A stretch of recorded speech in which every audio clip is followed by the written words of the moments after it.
अस्सलाम वालेकुम फ्रेंड्स, कैसे हैं आप सब? I am sure all are fine. This is Mubashar Iqbal Chauhan, advocate high court. बहुत इंटरेस्टिंग जजमेंट भी है आज हमारे पास और एक ट्रायल भी। हमारे केस के अंदर एएनएफ ने, एंटी नारकोटिक्स फोर्स ने कुछ लोगों को अरेस्ट किया एक गाड़ी में से, जहां से 26 किलो चर्स और इसके अलावा आइस, निकोटीन वगैरह बरामद हुई।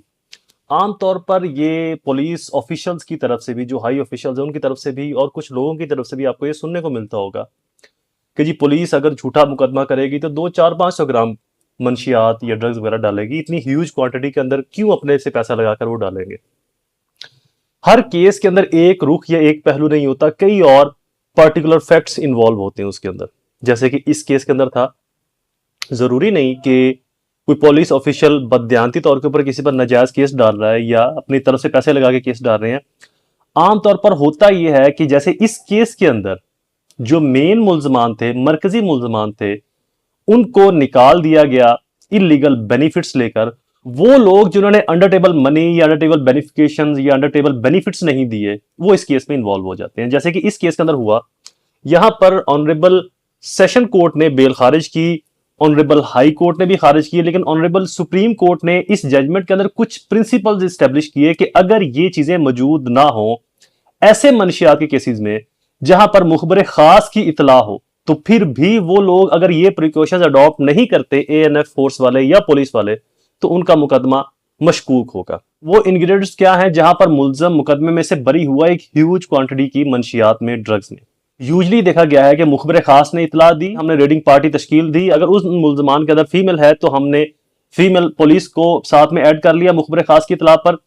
अदरवाइज अगर मेल ही है, सारे बंदे हैं, तो हमने मुखबरे खास पर रेडिंग पार्टी तश्कील दी। मुखबरे खास हमारे साथ था, मुतलका जगह पर गए, वहां पर रोड पर गाड़ी खड़ी थी, चल रही थी। हमने जाबजा तरीके से गाड़ी को घेरा डाल के रोका, लोगों को बाहर निकाला। तो लोगों ने जब उनसे प्रेशराइज किया, जब उनसे पूछा कि क्या लेकर जा रहे हो, हमें पता है, तो उन्होंने अपनी मंशियात को निकाल के हमारे हवाले कर दिया, जो कि डिग्गी के ट्रंक में से निकाली, सीट के नीचे में से निकाली, गत्तों में से निकाली, खुफिया गाड़ी के खानों में से मंशियात निकाल के पैकेट के अंदर जो कि बंद थी, नीली टेप, पीली टेप, सोल्यूशन टेप के अंदर, काले नीले पीले शापर के अंदर चीजें थी जो हमें निकाल कर दी। और हमने जब उनकी गिनती की तो वो इतनी क्वांटिटी में बनी, इतनी तादाद में बनी, ये चीजें थी उसके अंदर चर्स, कोकीन, आइस, मेथालीन एटसेट्रा, ये मंशियात थी। और उनके इतने पार्सल, इतनी क्वांटिटी के, इतनी मिकदार के वहां से मिले।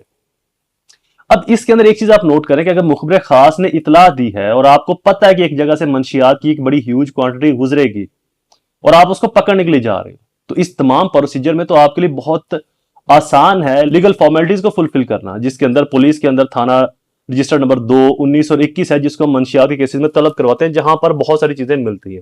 एक चीज, दूसरा, सीसीटीवी फुटेज और वीडियो रिकॉर्डिंग करना भी आसान है। जब आपको पता है कि एक जगह से इतनी ह्यूज क्वांटिटी में ड्रग्स लेकर मुल्जमान गुजरेंगे, तो आप वीडियो रिकॉर्डिंग पहले से स्टार्ट कर दें ताकि आपके वकूए की सच्चाई को, कोरोबोरेशन को परखा जा सके कि वाकई ही वकूआ जेन्युइन था। सेम ऐसे ही यहां पर 26 किलोग्राम जो है वो चर्स बरामद हुई, बट जहां से बरामदगी हुई उसके आसपास ऐसी बिल्डिंग्स थी जिनके अंदर सीसीटीवी फुटेज लगी हुई थी, और एंटी नार्कोटिक्स फोर्स ने, पुलिस ने वहां से सीसीटीवी फुटेज को कलेक्ट नहीं किया, जिस वजह से उनके इस वकूए के अंदर ये एलिमेंट इन्वॉल्व हो गया कि उन्होंने इस वकूए में कुछ तो रद्दल बदल की है, कुछ तो चेंजिंग की है। या तो कुछ मुल्जमान को निकाला है, कुछ को फंसा दिया, या फिर किसी ऐसे बंदे के ऊपर सब कुछ डाल दिया है जो उस मामले में मुकम्मल तौर पर अवेयर्ड ही नहीं था, और बाकी जो मुल्जमान थे, जो जेन्युइन थे, उनको निकाल दिया। या फिर ड्रग्स क्वांटिटी के अंदर कुछ रद्दोबदल की है, 26 नहीं था 36 था, 36 नहीं था 50 था, तो कुछ कमी कोताही की है। तो ये तमाम चीजें जो है वो डाउट के सर्कल में, बेनिफिट ऑफ डाउट के अंदर आ जाती हैं। जहां पर ऑनरेबल सुप्रीम कोर्ट ने Mohammad Nasir versus state case के अंदर जजमेंट साइटेशन है 2026 SCMR 224, 224 पेज नंबर है, जिसके अंदर ये प्रिंसिपल स्टैब्लिश किया कि अगर वीडियो रिकॉर्डिंग मौजूद ना हो। ऐसे ही 2026 की एक और जजमेंट है, उस पर भी बहुत जल्दी वीडियो आ जाएगी, जिसके अंदर चेन ऑफ सेफ कस्टडी के बारे में डिटेल से बताया गया है कि अगर मंशियात के केसेस में सेफ कस्टडी मौजूद नहीं तो वो चीज शक के दायरे में जरूर लाएगी फोर्स को, पुलिस वालों को। इस केस में भी सीसीटीवी फुटेज मौजूद नहीं थी, जबकि उस बिल्डिंग के आसपास सीसीटीवी कैमरास लगे हुए थे। इस केस में वीडियो रिकॉर्डिंग मौजूद नहीं थी, जबकि मुखबरे खास की इतला पर वीडियोग्राफी करना, एक एक चीज की वीडियो बनाना जरूरी था। इस केस के अंदर भी एग्जैक्ट पर्टिकुलर पोजीशन डिस्क्राइब नहीं की गई थी कि ए कहां पर था, बी कहां पर था। यह तो बताया गया कि ड्राइविंग सीट पर गाड़ी ए चला रहा था, बी फ्रंट सीट पर बैठा था, सी पिछली गाड़ी में था या पिछली सीट में था, लेकिन उनकी वहां पर मौजूदगी को फोर्स के अलावा, पुलिस के अलावा किसी और प्राइवेट गवाह ने नहीं देखा। तो जो कि फोर्स रेड करने जा रही है वही विटनेस भी है, वही रेडिंग पार्टी भी है, वही कंप्लेनेंट भी है। तो ये चीजें इस मामले को, इस मुद्दे को डाउट में डाल देती हैं।